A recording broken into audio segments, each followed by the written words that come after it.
खुलुमबाय बेयो बडलेण्ड इंखं टेलिभिजन दिनैनि रादाबखौ फरायदों आं धृषरन बसुमतारी दिनैनि गाहाय रादाबाव दङ चिरां दुवाराव बिपिएफखौ फेजेननो बिजेपि आरो इउपिपिएल नि फर्मुला आसामनि विधानसभा आरो लकसभा बियाबफोरखौ दाफामफिननो थामथिम हाबसन फैनायनिफ्राय ट्राइबेल बेल्ट एन्ड ब्लकखौ उदां खालामनो सिसिट'आनि दाबि 2 मार्चनिफ्राय जासिगोन आसाम बाजेट सेसना जुबिन गार्गनि देहाया मोजाङाव फैफिनबाय अदालगुरियाव बडलेण्ड सोमावसारनायाव मुंख्लं जानाय नखरा धरना होदों डिस्ट्रिक्ट हेल्थ ससाइटि आरो एनएचएम कक्राझारनि बानजायनायाव जापानिज एनकेफेलाइटिस रैखाथिनि टिका थुनाया दिनैनिफ्राय जागायबाय गसाइगावआव 39 सा एनडिएफबि नि मुंख्लं नखरफोरखौ बरायदों गवालपारा जिल्ला बर' थुनलाइ आफादनि खुंगा 43थि आरो गवालपारा जिल्ला बर' फरायसा आफादनि खुंगा 31थि बोसोरसालि जथुम्माया जागायबाय गुबुन आफादनिफ्राय इउपिपिएलआव हाबफैनाय सोद्रोमाफोरखौ कलाइगावआव बरायदों स्टाफ सिलेक्शन कमिसना 1,40,000 लांदां मासि सुफुंनो थामथिम पाकिस्तानाव रेलगारि आरो बास सौग्रावनाय जाथायाव सा 20 सुबुंनि जिउ खहा खैफोदनि लामाथिं खोला करिया दानिया आबुं रादाब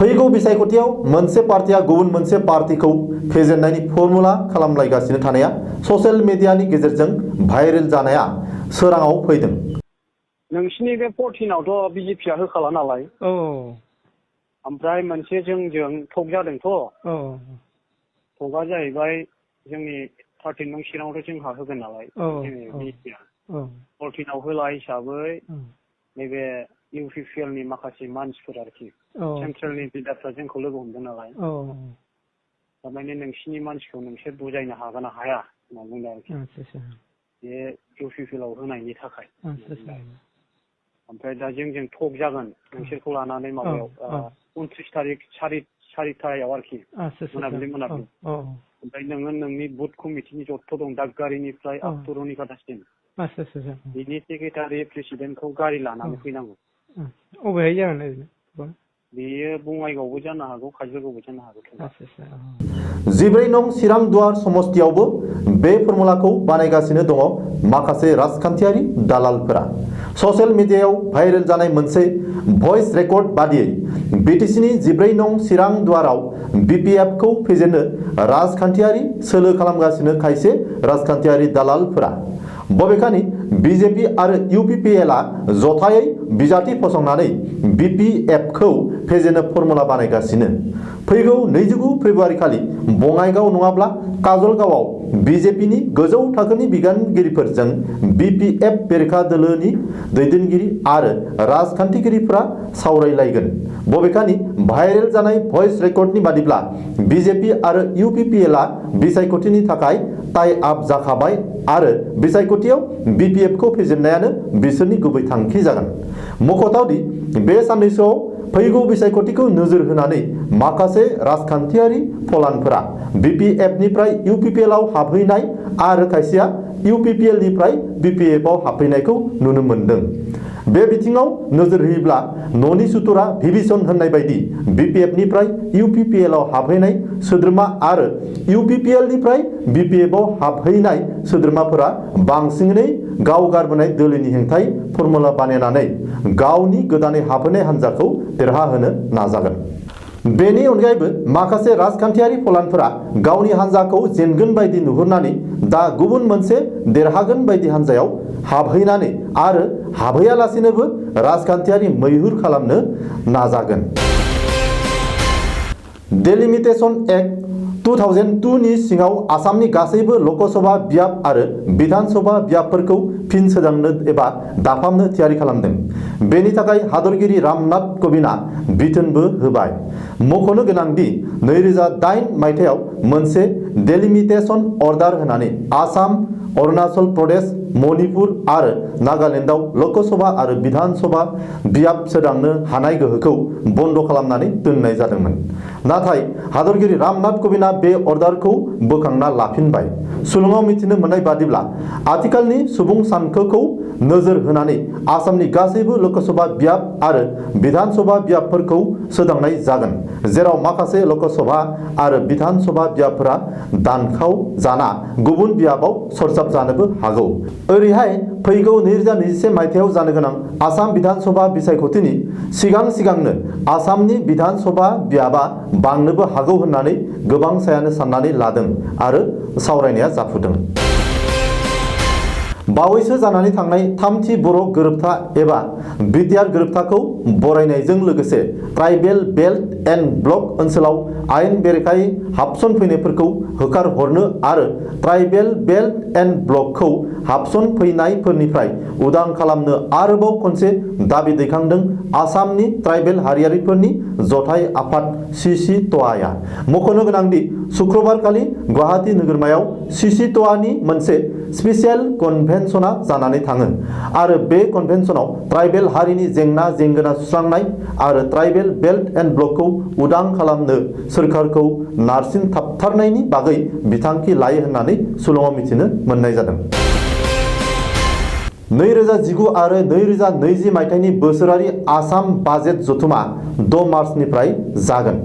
सिगाङाव फोसावनाय अक्ट' बायदि बाजेट जथुमा 2 मार्चनिफ्राय जानो गोनांमोनब्लाबो 4 मार्चनिफ्राय जागोन होननानै गोदान अक्ट' फोसावदोंमोन। फिन 4 मार्चखौ फावसायनानै 2 मार्चनिफ्राय बानजायनो थि खालामदों आसाम सरकारा।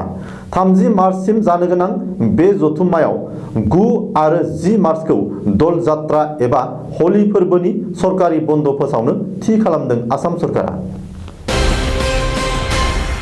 आसामनि मुंदांखा देंखोगिरि, एक्टर आरो समाज सिबियारि जुबिन गार्गनि देहाया मोजां फारसे फैफिनबाय। मख'नो गोनांदि गुवाहाटी टाउन क्लाबाव बानजायनाय मोनसे हाबाफारियाव बाहागो लानाय समावनो जुबिन गार्गआ हरखाब बेहुस जानानै गोग्लैदोंमोन। बबेखानि बे जाथायनि उनाव जुबिन गार्गखौ नेमकेयार देहा फाहामसालियाव थिसननाय जादोंमोन। नेमकेयार देहा फाहामसालिनि आइसिइउआव गासैबो बिफाननि सा 12 रोंगौसा डक्टरफोरा इमारजेन्सि ट्रिटमेन्ट खालामनायनि गेजेरजों जुबिन गार्गआ गोख्रैनो गाहामाव फैफिननायखौ मिथिहोदों। सुलुङाव मिथिनो मोननाय बादिब्ला बे समाव जुबिननो आरामै जिरायनायनि सम नांगौ आरो जिरायनाय गैयै खामानि मावनाय आरो थि समाव आदार जायैनि जुनैनो जुबिना हरखाब बेबायदि थासारियाव गोग्लैनांदोंमोन होननानै देहा फाहामगिरिफोरा मिथिहोदों। अदालगुरियाव शुक्रबारखालि बड'लेण्ड सोमावसारनायाव मुंख्लं जानाय नखरफोरा बिटिसि सरकारनि हेंथायै धरना होयो। सरकारा जुदि दालाल खालामोब्ला जों खुनु दिन रेहाय होआ बिथांमोनखौ आरो माखासे जों धरना लाबावगोन। मानो माखासे बर'फोरा दानथार जादों, सुथार जादों, बिनि गेजेराव बिराद आलानि न' सावजादों। बिथांमोना जेबो जोंनि फारसे सुफुंनो हायाखै। 15 बोसोर जालांबाय हाग्रामा सरकारा सरकार जागासिनो दङ। दासिम बर'फोरनो थाइसे फैसा बा सानैसोनो होदों बिथांनि बिपिएफ सरकारनि रायजो राजानो आरो खाफाया माने बिपिएफ खालामैफोरनो फैसा होआखै बिथांमोना। 28 फेब्रुवारिनि 28 फेब्रुवारिखाय बेखाय जों माने धरना लादों आरो। अदालगुरि जिल्ला भेरगाव महकुमा मावख'नि लांगोनायाव 3 घन्टा जखननानै बड'लेण्ड सोमावसारनायाव मुंख्लं जाजानाय नखरफोरा जथायै आसाम सरकार आरो बिटिसि सरकारा फोसावनाय राङारि अनसुंथाइफोरखौ दाबि होनानै धरना होयो। धरनानि गेजेरजों मुंख्लं जानाय नखरफोरा जथायै आसाम सरकार आरो बिटिसि सरकारनो गोसोखांलाय गथायो। डिस्ट्रिक्ट हेल्थ ससाइटि आरो नेशनेल हेल्थ मिशन क'क्राझारनि बानजायनायाव दिनैनिफ्राय गासै 20 साननि हाबाफारि लानानै क'क्राझार जिल्लायाव जापानिज एनकेफेलाइटिस बेमार रैखाथिनि टिका थुनाया जागायबाय। बे टिका थुनाय हाबाफारिखौ बिटिसि सेक्रेटारियेट मावख'नि नब्लाङाव बिस्तिबारखालि खुंनाय डिस्ट्रिक्ट हेल्थ ससाइटि आरो एनएचएम क'क्राझारनि जथुमायाव थि खालामनाय जादोंमोन होननानै मिथिनो मोनदों। बे हाबाफारियाव बाहागो लादोंमोन डक्टर जाहिरुद्दिन आहमेद, डक्टर अमल मुसाहारि, डक्टर उत्तम तुसान ब्रह्म आरो गोबां। क'क्राझार जिल्ला गसाइगाव महकुमानि सिङाव थानाय रायमना ओनसोलनिफ्राय बड'लेण्ड दाबिनानै जिउ बावलांनाय NDFB नि 39 सा मुंख्लंफोरखौ गोसोखांनानै मुंख्लं नखरनि सोद्रोमाफोरनो मान बावदों। बे हाबाफारियाव NDFB P नि मिलिटारि नेहाथारि B सुदेम, लोगो सोलोंथाइ नेहाथारि B बिनायसा, N लहा, N बिकास, B बेंखन, N निजोम, N दान्थे, N बिरबायसा, PJACBM मिरु लिंथुमगिरि जोंसार नार्जारि, बिनय नार्जारि, गसाइगाव जिल्ला PJACBM नि आफादगिरि फोरमान बसुमतारि, गाहाय नेहाथारि खोरोमदाव लाइफांहारि, जमदुवार बियाबनि MCLA जिरन बसुमतारि, लाइमोन UPPL नि आफादगिरि समनाथ नार्जारि, जमदुवार दखरा एबसुनि आफादगिरि असिनत नार्जारि आरो NDFB P PJACBM एबसु UPPL नि गुबुन गुबुन बिफाननि बिबानगिरिफोर आरो ओनसोलनि रायजो राजाफोरनि नुजाथिनायाव हाबाफारिया मेहेरगोनां जाफुंसारनानै थाङो।